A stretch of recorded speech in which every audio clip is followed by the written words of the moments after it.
Hello and welcome to From Tree to Book Writers Group. We are your panel. I'm Eliwood. I'm Anna. And I'm Overlord Supreme Cat Queen, Sam. This podcast is for writers anywhere on their writing journey, because no matter where you are, as long as you're writing, you're not writing it wrong. We're going to do a little chatting about writing, share what we're working on, and play some fun games.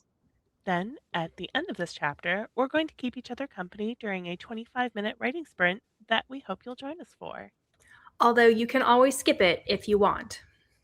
All right, so first off, what is everyone drinking and what are you drinking it out of? I just want to say I have, again, remembered to make my tea, which I feel like is like the third episode in a row. So Incredible. I got a record. That's a streak. You're Icon. doing great. Icon behavior. I am drinking my usual, the chamomile blend from Stephen Smith Tea Maker. In this mug that I picked up from Target, it is one of the Hearth and Magnolia whatever ones because I have a mug problem. It is pronounced Target. It is also very adorable. Excellent taste. Yes. I was trying to not be like elitist Target-ness, but it is, yes, you are right. It is Target. It's not like you got it from Kohl's. Wow. God forbid. There's some implications. Mm-hmm. I'm just saying. I actually don't know what I'm saying, but I'm saying I've never found a mug at Kohl's. Now that I'm thinking about it, like I don't usually spend a lot of time in their home goods section. No. Yeah. Like I found a couple absolutely. like cute decorations, like around Halloween. Yeah. That's I came very close to ordering a new mug from a podcast, and I will be honest, I have way more mugs from podcasts than I think a human being should have. Is that a thing though? Podcasts? No, I have too many mugs from a podcast. Podcasts have merch, you say. Podcasts have merch. This is an idea we should be exploring. I do not have a mug. I am drinking water out of my water bottle. I came very close to drinking wine, but I decided to resist. I feel like the wine would have really come in handy for the game later on, but yeah, that's the thing. I drink wine and I get chatty, and I think I already talk too much. So we love it. That's what matters. Exactly. I'm glad that the two of you do. I'm not sure anyone else does. Ellie, I cut in line. What are you drinking? I am drinking lavender milk tea from a Disney's Tangled Rapunzel mug. I love it. That's very adorable. I really like it. I'm not gonna. I feel like lavender tea out of that lavender mug is also very appropriate. It's vibes. It's on vibes. I can't tell you much else about the tea because I did pick it up at one of my local Asian grocery stores, and lavender milk tea was the only English words on it. But I will tell you, it is delicious, and I really enjoy it. It sounds. You have no idea what it's laced with, like mushrooms and. THC. It keeps me happy. It keeps me giggly. I get pulled over more often when I'm drinking it. That's what matters. That sounds like a good time. Kids don't do drugs. Cool. Any other podcast business we need to cover tonight? Oh, well, this is the last episode of our season, right? Big announcement. Yeah. Well, I guess not even an announcement. This is our grand finale. I really should have had some wine. Celebrate the grand finale. Wait. Should we cheers to a great season? Cheers. We did it. We did it. Clink. I appreciate getting a closer look at your mug, Sam. It was there's a texture that I didn't see when you're. It's really nice. Very nice. Yes, thank you. It's so cozy core. Thanks for sharing. I have a classy octopus on. We love octopuses. Was that your stand-in for your Kraken? The Kraken was not nearly as cute as this, but he does give free hugs. Oh my gosh! Is that what you call it these days? Well, if it's free, you're not doing it right. If you're charging, you're not doing it right, Ellie. Clearly, I'm doing it very right. My milkshake does bring the boys to the yard. I could teach you, but I'd have to charge. Are you sure? I Right. think Ellie's lavender tea is clearly making the rounds. Mm-hmm. Everyone, let's just It's indulge, breathe in, a little silly. say hello to the little green man who shows up in the corner of your room. He's just there for I a didn't party. see a little green man, but I did see a cat face just kind of pop up in the corner there, Ellie. Yeah, Did and I I just had miss a little. This maybe the season finale is the right time for me to reveal. About 80% of the time when we're recording, there's a cat somewhere right here, and I'm just underneath my laptop, just scooting him back. There was This a is why cat I'm looking around. here. No, he left. Okay. Just totally messed up my microphone. But, there was a cat in here earlier, but he absconded. What a heartbreaker. Your cats like you more than my cats like me. They're obsessed. They're made out of Velcro. Is what the deal is. Sam, you often have a cat just out of frame too on your sofa, don't you? I do. Yeah, he is currently just out of frame right here, and he's keeping the Velcro cat from being Velcro right now. So I kind of appreciate having him right there. That's like an electron proton balance going on. Yep. She like jumped on my lap right before the podcast, and she like kind of reached over and like sniffed him, and she's like, "Nope, I'm out. I'm out." Oh, the cat drama. Oh, I love it. Keeps me entertained. But refocusing just a little. It is our last episode of the season. Not our last episode, I don't think. I'm excited for season 2, but we're keeping it short, and we're gonna come back stronger than ever with some fun new ideas. And we're gonna take a little break. Yeah. And I think we've got a fun concept for our season finale this week. Yeah. Before we get into that, do folks want to do a quick update? What are you either reading or writing at the moment? Sure. Ellie, do you want to go first since you did tea last? Oh, okay. I'm going to do both because it's season finale, and that's what I want to do. So I am currently working on draft 4 of Return to Blue Dye Beach, which is the sequel to Blue Dye Beach. So exciting! It is very exciting. I'm at the phase where I'm like nervous because I'm like, oh, I'm not really changing that much in this draft. Like I'm really just like there's a couple key things I know I want to like amp up this. I want to like smooth out this, but like I'm officially in the zone of like, okay, like we're like it's becoming a book, and that's very stressful because in my mind I'm going, or am I missing all the stuff that I need to actually change, which is a very normal and rational thought process to have. But I'm very excited about halfway through that draft, and then what I'm reading is the novel Strange House by Uketsu, this is kind of a deep pull. I don't know much about the history of this story or the writer. I do know they are an anonymous YouTuber in Japan who wrote this and another horror novel, Strange Pictures. I came across, it was adapted into also a comic, a manga, and I believe an anime series. I started with the manga, went to the novel, read the novel in one afternoon. It was really fun. Definitely recommend it for fans of like who like to go on Zillow and also feel really creeped out. Okay. And that's all I'll say about that. Anything else would be spoilers. Wow. That is intriguing. So, what about what about you? Sam, what about you? No, it's Anna's turn. It's Sam's turn. Okay. No. Well, so the one I was going to talk about, I just realized, Sam, you may have already talked about in a previous episode. I'm reading A Drop of Corruption by Robert Jackson Bennett. Did you talk about that one previously? Yep. You did. But not a lot. So you should talk about it. Well, I'm reading it because Sam lent it to me because it's so good. But this is the second in the series, the Anna and Din detective duo. It's such an amazing world that he's built. Like it's just the world is so rich. There's so much detail, but um it never feels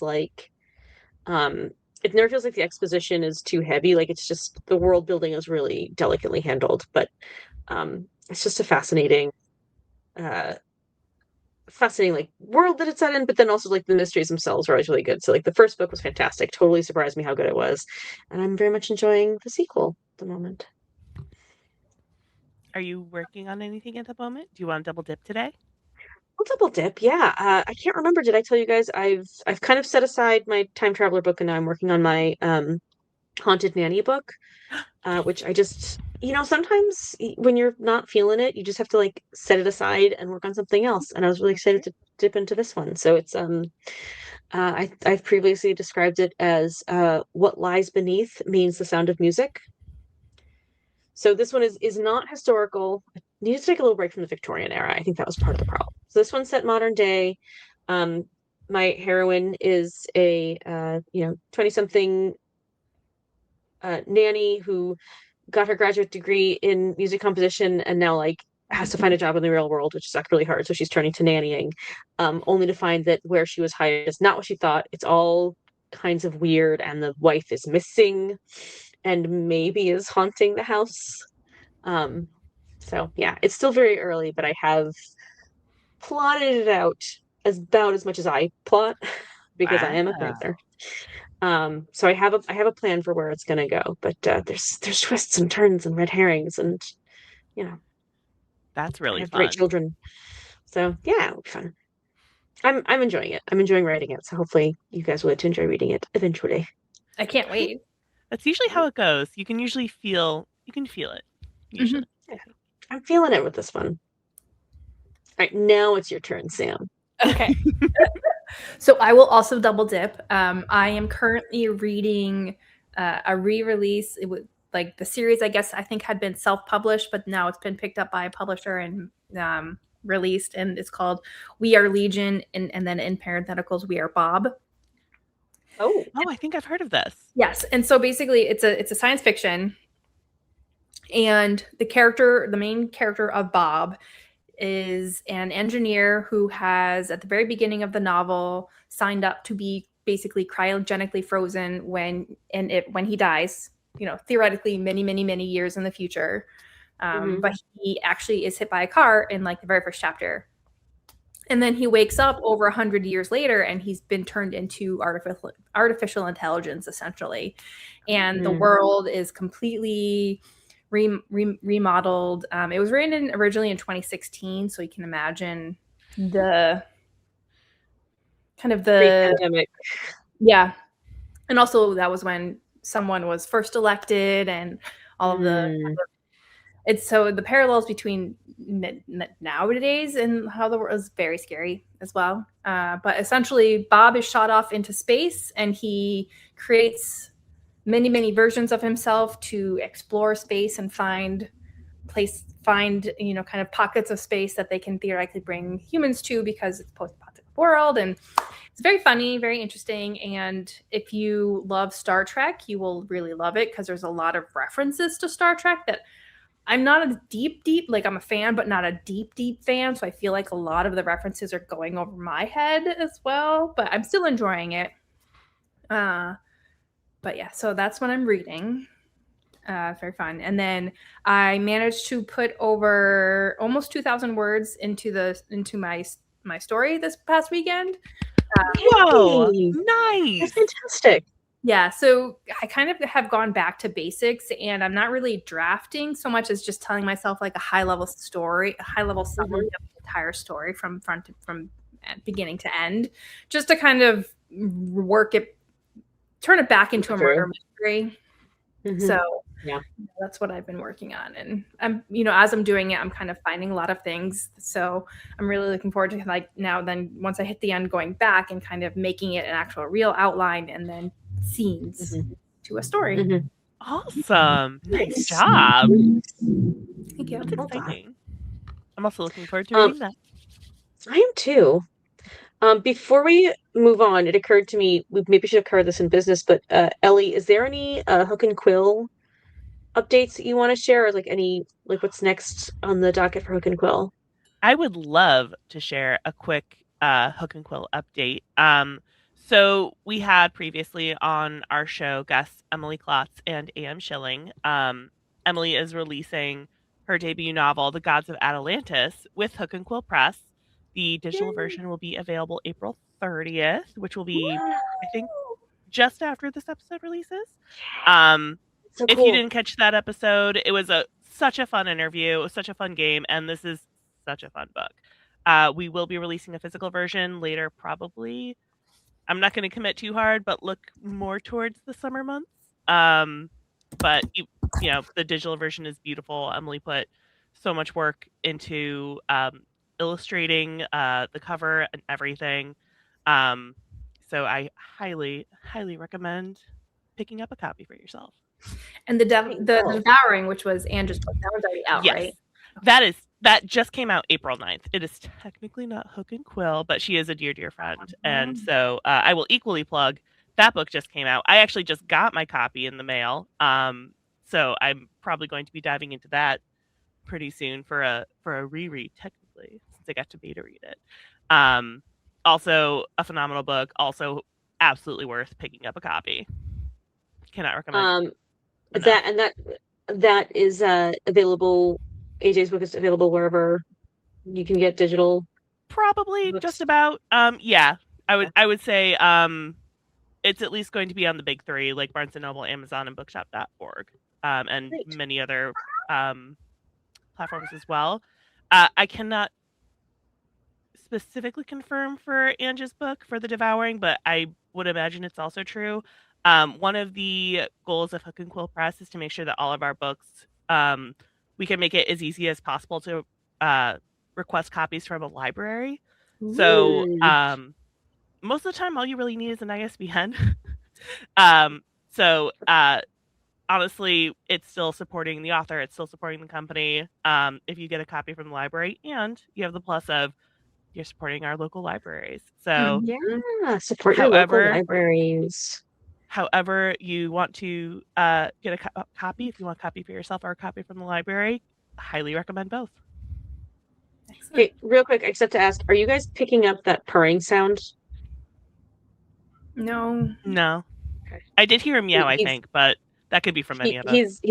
He decided he is just off camera, and he was right next to the microphone purring, and he's a loud purrer. So you guys, you don't see him, but you can hear him. So for anyone who is only listening to the podcast, who isn't catching the video feed, just imagine it's just cats all the way down. It's just raining cats. Yeah, it's just constantly flying at the screen. Well, I'm not going to do this while we're recording the podcast, but as soon as we're done, I am going to go and get, AJ's book is already out? Angie's book is out, yes.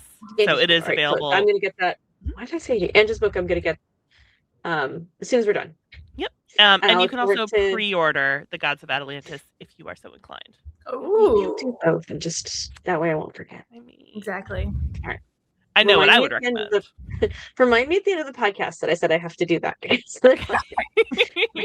Fair enough. So cool. All right. Well, do you guys want to talk about the plan for today? I would love to. Yeah. Well, Ellie, why don't you introduce what we're talking about, what our topic is for today? Sorry, I had to play drinking tea chicken. Sure. So for this, our season finale, we want to talk about what haven't you written yet. There's only so many hours in the day. There's always about 1 billion million demands on our time. But I don't think I'm the only one. I don't think we're the only ones who have the problem of there's at least 1,000 ideas waiting to be written, even though we can really only truly focus on one at a time. So we just wanted to take some time to talk about some of our haven't written yet, and what we've got planned for them. So Sam, you want to go first? Oh, okay, sure. So I keep my plot ideas just in this little notebook called there are still stories to tell. I picked this up from the Brandon Sanderson Kickstarter, and I'm like, okay, cool. It's a book about stories. Why not? And so all of my ideas kind of have a lot of similar features. I'm a big fan of like, ghost, talking animals, cozy mysteries. Mysteries. Yeah. So, kind of all along those themes. So just don't be surprised if, they have things in common. I mean, Stephen King can get away with it, so you can too. Right? And so one of the first ones, so it's kind of similar. I had this idea first, but then I changed it kind of into what I'm writing now. But basically, the story was a reanimated corpse is trying to live her normal life, but every time her soul leaves her body, it starts rotting again. So it's kind of like her life, trying to figure out what's going on, and does she want to keep living that? Like, is there any way to permanently affix her soul into her body, or does she really just want to does she want to just go off into whatever is the thing? And so does she often, like, how does her soul leave her body? She has no control over it. It's just like all of a sudden she just will wake up and jerked out of it. Yeah, she just completely jerked out of it and just. That's a stressful way to exist. Exactly. Relatable. Yeah. Yep. And then one of the other ones was the story featured not a chosen one, but the chosen one's sister. Mm-hmm. And so the idea was the chosen one has basically won the battle and they're the ruler, but now we're following kind of what about the chosen one's family? You never what if, because most of the chosen one stories, they're all orphans or whatever, but is that really usually the case? What if the chosen one actually had a family? What is it like to be the family left behind from the chosen one? So, are we talking sibling, child, parent? Siblings, yeah, sibling. Okay. Oh, yeah. Yeah, definitely. Being the sibling of the chosen one, yeah. I will defend Dawn Summers till the day I die because she did not have the easiest role. No. Not at all. But yeah, so those are kind of two of the things that I've, kind of percolating in the back of my brain. And eventually they'll come and be I want to be told now. Absolutely. Yeah. They'll come forward when they're ready. Yeah, exactly. Probably when you're least expecting them, to be honest. Yeah, and probably when I'm kind of being I want to get this one done, and they're no, for me now. You want to be heard. Yeah. Yeah. Yeah. All right, Ellie, what are yours? We're doing mine. Okay. So, I am cheating just a teeny tiny bit because the first one, I've technically written it, but it's bad. Okay. So, this is an idea. I've had some version of some timing of this story since high school. I initially wrote a story that was about these two characters that became the parents of the actual main character of the actual story. This is getting convoluted. The core idea is that there is this, it's a high fantasy, medieval styles, whatever. And there's this one country that has been ravaged for years by a barbarian warlord, the Demon King. And there's also an actual demon and angel that found that's not important. There's basically either a prophecy or some sort of his jealousy where his own son would destroy him, kind of in an Oedipus thing. So he basically was killing all of the babies of his many concubines, except one got away. Oedipus and Jesus. Yeah, that's really the vibe I go for. one gets away and gives birth to a son. She dies in the birthing process, so he's raised as an adopted son of two people who, like, they find out his background from his mother as she's dying, but he's the main character, and he finds out when he comes of age that his father is this horrible demon warlord who's been like ransacking the country, and kind of his journey of like, okay, well, am I my father's son, or am I like the person who was raised by these good people? And the original version is bad. It's bad. But there's, I think, some gold worth digging for there. And it's like, I in 2012, I decided to do a 50,000 novel every month, 12 books in 2012, because I'm insane. And I wrote a full trilogy in 3 months. And ever since then, I've kind of had them sitting and going, when am I going to fix this? So at some point, I know I'm going to dig them out. I'm going to reread them, take probably the core concept, which would be this kid who has to figure out, like, am I my father's son or not? And from there, get a story that's probably going to be nothing like the original at all. So he's there. He's waiting for when I think I need to be the right. I need to have enough life experience to like tell the story correctly, is what it kind of feels like. Okay. Yeah. And then the other one that, like, I keep saying I'm going to start working on and then I don't. It's actually a collection of short stories that will all take place in the same haunted hotel, the Sono Eterno Hotel. Yes, you mentioned that. Mm-hmm. And this is I've worked on one story. I have idea for like 2 or 3 others, and it's just like very much like vignettes, all the same hotel staff. I'm kind of playing with, will they just be fully in different periods of history? Like, there's no set place or time where this hotel is. Mm-hmm. Will the lore of the hotel itself actually change? But it's I struggle with short story format for some reason. I can't stop writing. Can't make it short. So that sounds like a good challenge for you. It does, and then I haven't done it. But that's the one where I'm always like, well, I'm taking some time off from one of my novels. I'll spend some time on the short stories. And then I just don't. So those are my fun I love ideas. that concept, though. I really hope that you do write it at some point. I mean, a haunted hotel, like, that's just gold right there. Yeah, absolutely. You know? Like, where can you go wrong? You can't, is the answer. Yeah.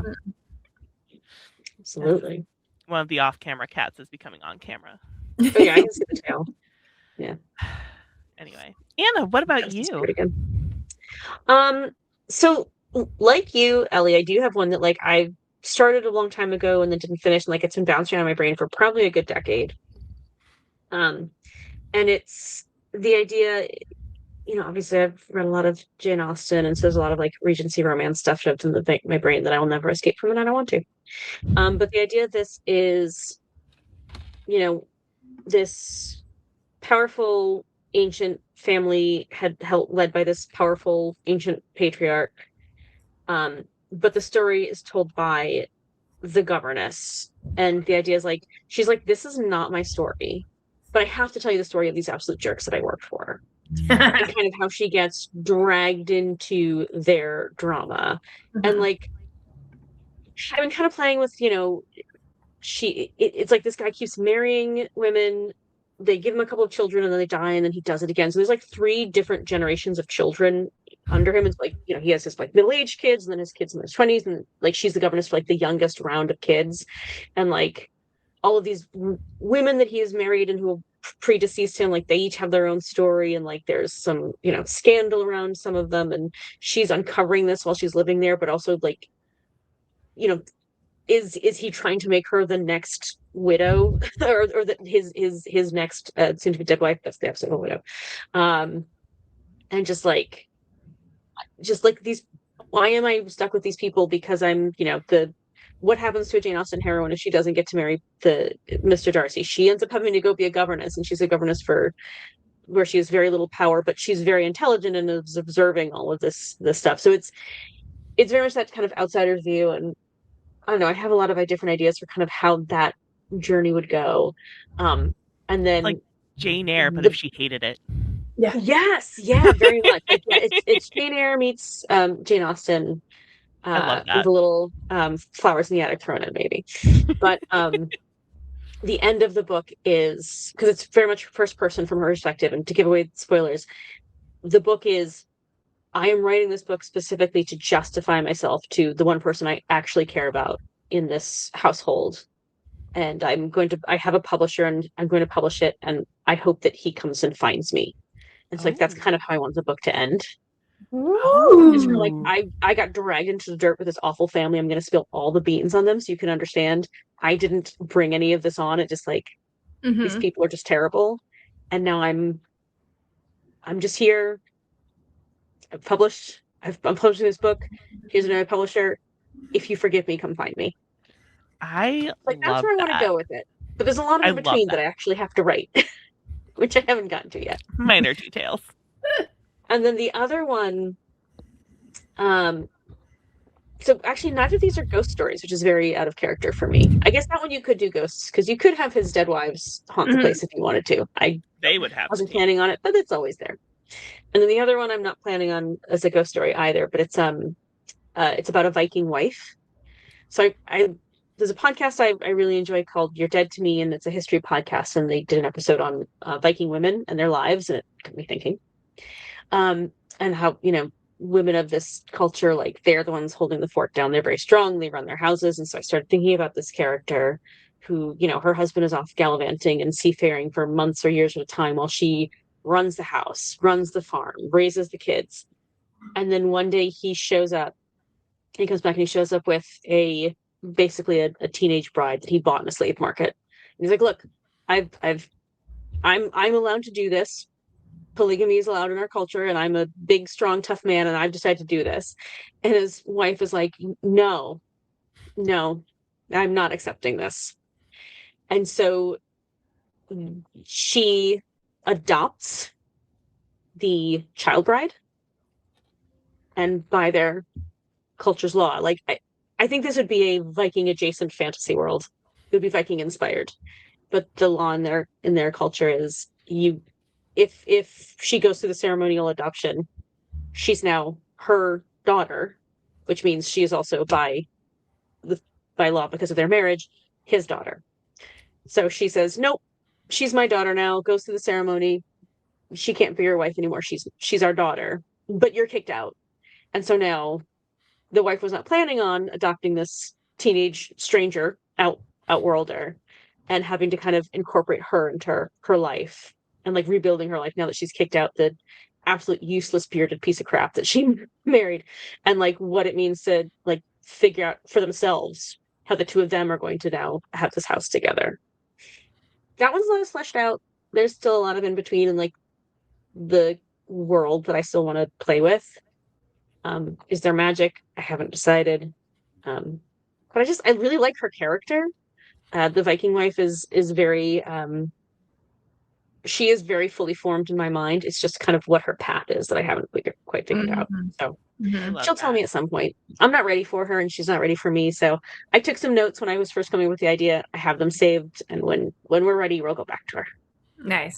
That's the important thing, is writing these down somewhere, so you don't lose them. And also, both adding mine, context. I have them written down. I'll get to it. I have certainly made the mistake more times than I care to say of, I'm just going to jot down, like, a quick sentence. I'll know what this means in a year. You have no idea what No. Write down more than you think you need to. Yeah, exactly. Absolutely. Whatever outlining method you use, fully utilize it. Yeah, for sure. I love all these books, and I can't wait until they are all out in the world. Yay. I just need to have 8 hours a day to write uninterrupted, and I could bang all of these out in. Well, frankly, it would still take me a long time, but I'd get distracted. But I would still. You'd be able to get to them. We sleep for 8 hours a day. If we just stopped sleeping, think of what we could get done. Yeah, that's the solution. I'm so glad you thought of that. I'm the first one to think of it and the best and smartest person Mhm. for having thought of it. I Absolutely. appreciate you.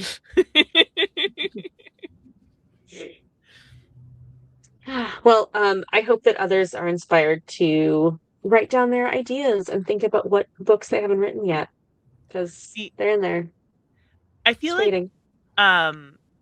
there's almost a fear to think about other books while you're in the middle of another project, which I don't think is like a wrong fear either. I think the plot bunny syndrome is a real The shiny new concern. idea. Yeah. As some people may have discussed in the past. But I also do think and have found from experience that like if you just like take a moment, recognize the idea, record it so that like it's not in your brain, it's a Exactly. little bit easier to set it aside and come back to it later. Yep. Yeah. And I think Although that's sometimes you do need to like yeah. just set aside the thing you're working on and work on the other thing. It's true too. That is Yeah. believe. Well, and I think that's like it. So it's like, you know, take the moment to write it down, and if you keep going and you just, you know, kind of keep building on it, maybe that's a sign that you should focus on that project for now. But if you get it, what's in your brain out on paper, however, whether that's typing, handwriting, or you know, voice notes, like, and then you're good, then just put it to the side and go back to what you're working on.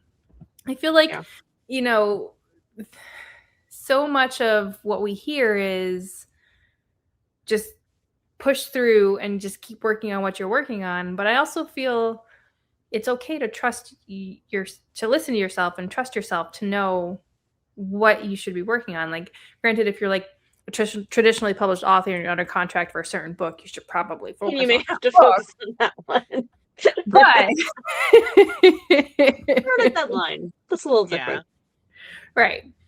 But if you're not kind of under deadline or under contract with anything, like, just listen to what your mind is telling you want to work on, because that's going to be, I feel like personally, in my opinion, is going to be your better work, because that's what inspires you, and you shouldn't write something that doesn't inspire you.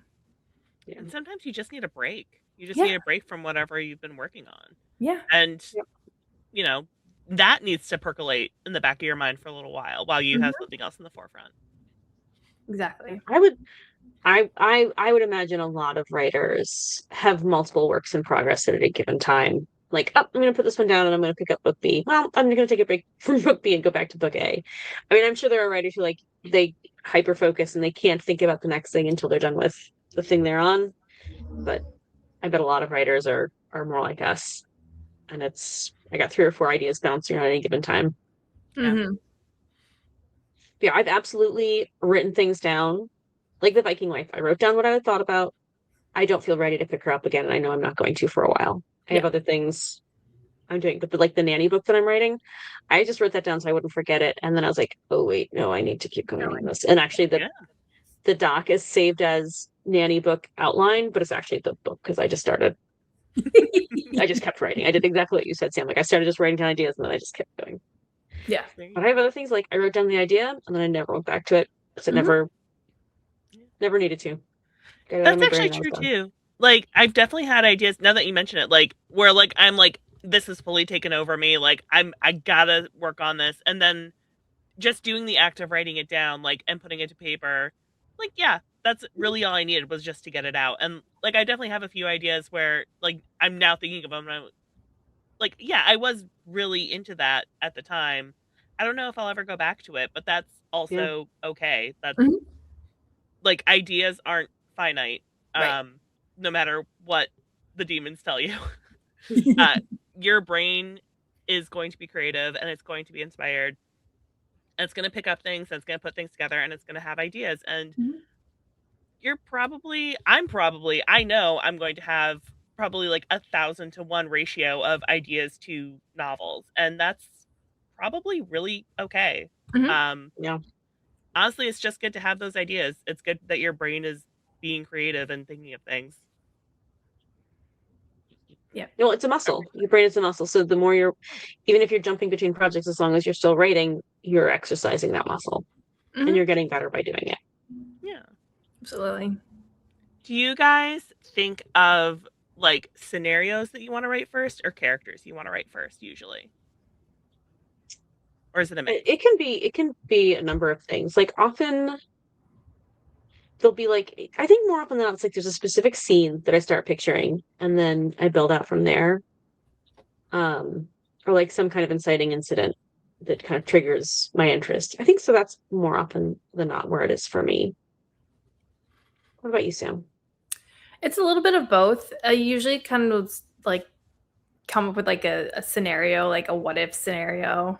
And it's usually centered around a character that something is happening to, but sometimes it's just like a world, and I'm like, oh, I wonder what like lives there, type of thing. Mm. Oh, that's really fun. I like that.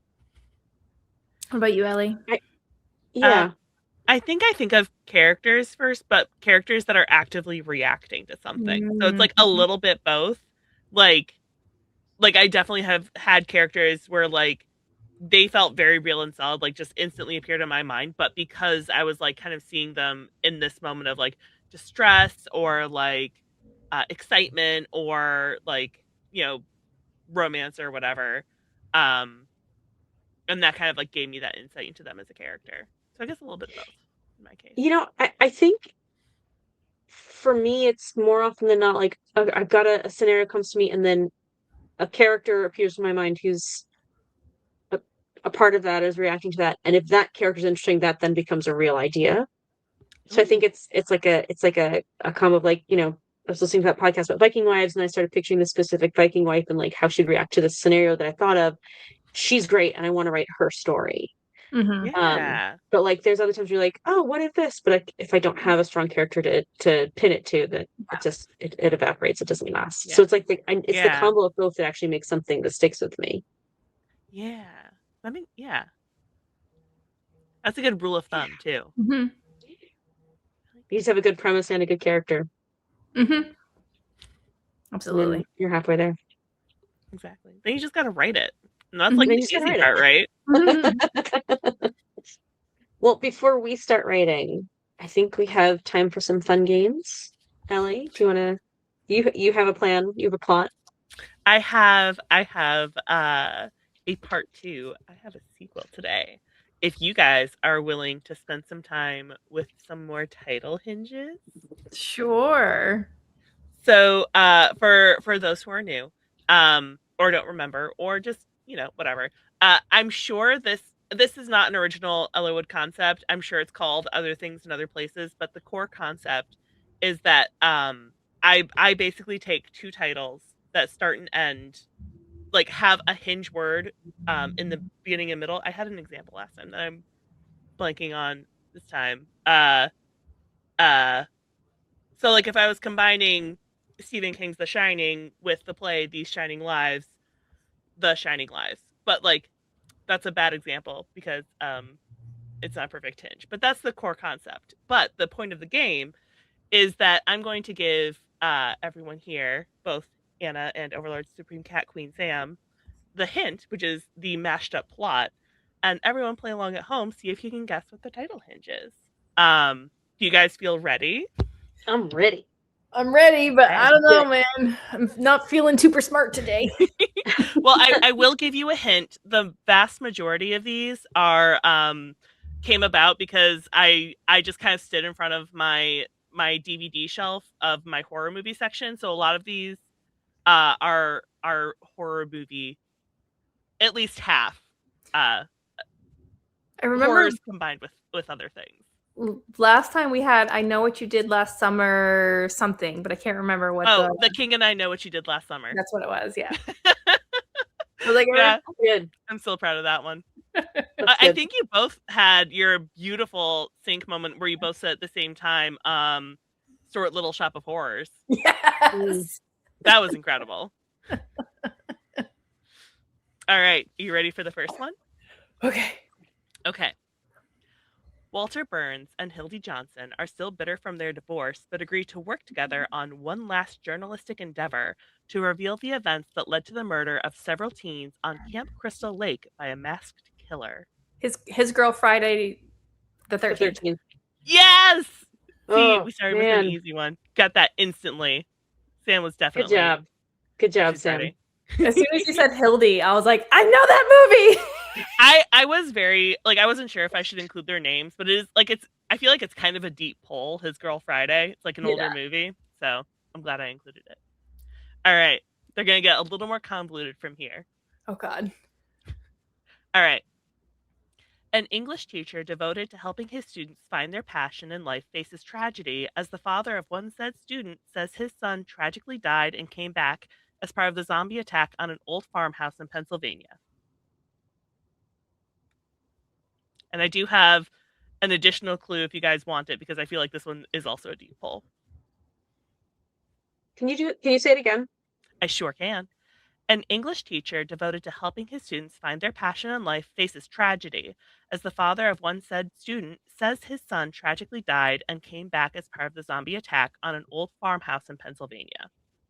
So it's something Dead Poet Society. Is it Evil Dead Poet Society? That was the alternate title. So if you guys want to find the one that I included, we can take another moment. But there are technically two correct answers here. What's your hint for the? Oh, Undead, My Undead. Oh yeah, I got the Dead Poets Society, but I can't figure out what the first part is. Do you guys want to? I'm happy to give that one to Anna and just give you guys what I have written down is. Zombie uprising at a farm in Pennsylvania. I just don't know what that is. That's the specific detail that technically sets it apart from Evil Dead. But I'll just say it is Night of the Living Dead Poets Society. I have never seen Night of the Living Dead. You know, because I know Dawn of the Dead, which is the mall. Yeah, there's a lot of dead that Dead Poets Society could be pulling from. Yeah. This one, I started to get a little more unhinged here. All right. A terrifying vision in a striped sweater teams up with a brutish brother-in-law to literally crush the dreams of a Southern belle. Oh, Nightmare on Elm Street, Car Named Desire. That's it. Good job. That's a mouthful. I got tricky with that one. I did. That was awesome. Nice job. All right. Okay, this one, once again, I will give warnings of being very convoluted. Lester Burnham makes his midlife crisis everyone else's problem by quitting his job as a media executive, separating with his wife, and hitting on his daughter's best friend, an underage girl. She must flee to the castle of a horrifying monster, and there she befriends the locally enchanted candelabra teapot. American Beauty and the Beast. That's it! I don't think you even needed me to finish that one. I did not. No. You guys are burning through these. I need to start making them harder. All right. This is the last one I have for this season. I think you guys might get this one pretty fast, too. All right. Jennifer Garner makes a wish on her birthday that leads to her flashing forward in her life to a time when she's living in Alaska, where the loss of sunlight leads to an infestation of vampires. 13 going on 30 days and 30 nights. Yes. That's another mouthful. It is. It's 13 going on 30 days of night. Okay. I also feel like you could do a mashup where Jennifer Garner's dreams are haunted by a striped sweater wearing villain, and it's Friday the 13th going on 30. That is also a good one. Although that's the mask. That's Jason, not Freddy. Freddy has the sweater. Oh, so clearly I do not know horror movies as well as you do. I'm gonna have to ask you to leave something. I don't know. But anyway, I hope you guys like horror edition type of things.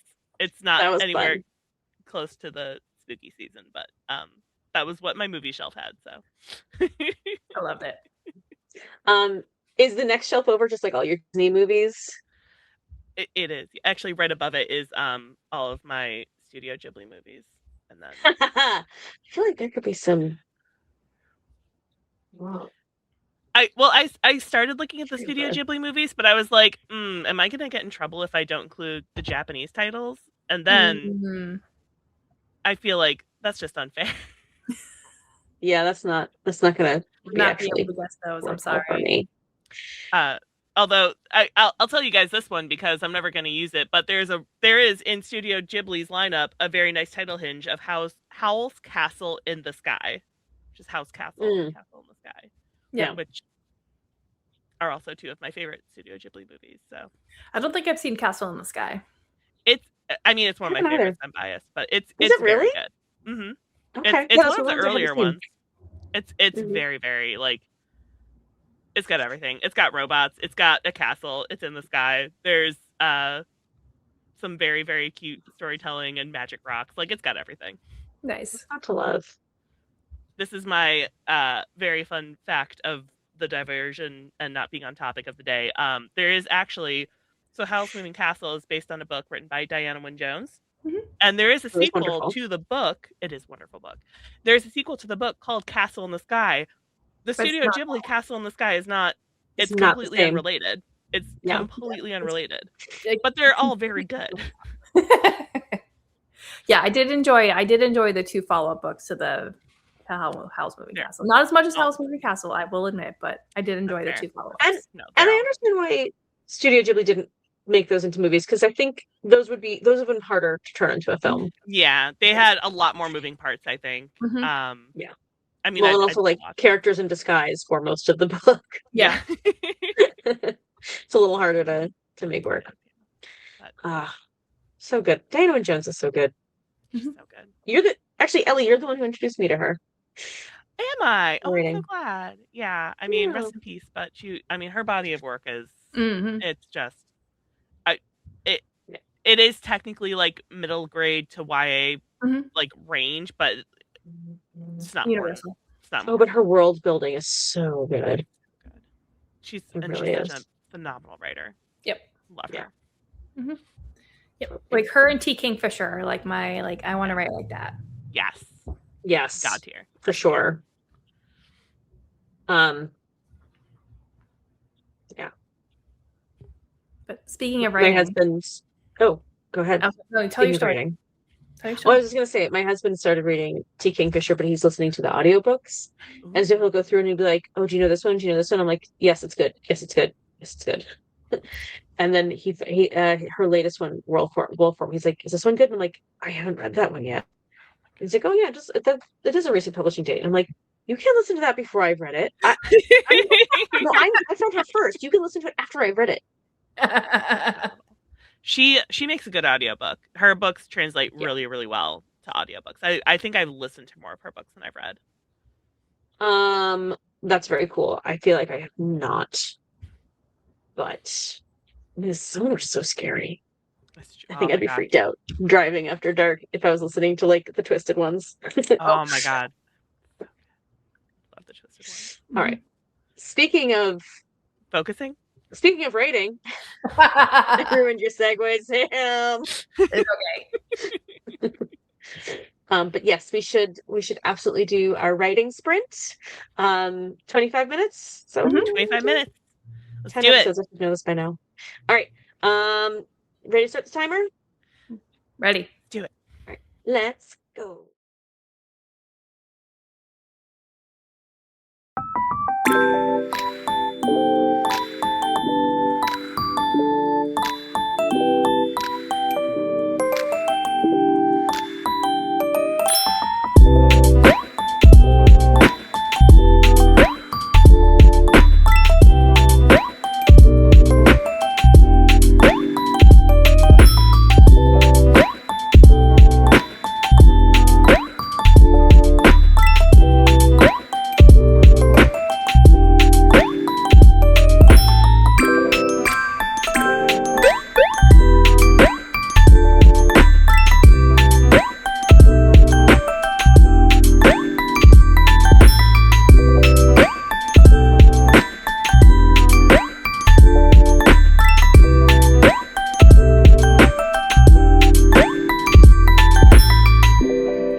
And that's 25 minutes.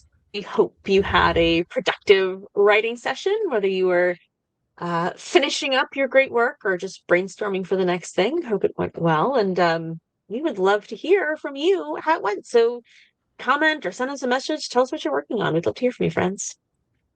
Please like, review, subscribe to us wherever you get your podcasts.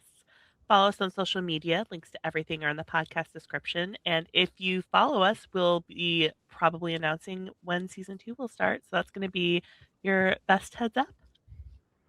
That's right. From Tree to Book Writers Group is produced in partnership with Hook and Quill Press, LLC. Please check out their socials as well. Our theme music was by FASSounds. And remember, wherever we are, we're writing together.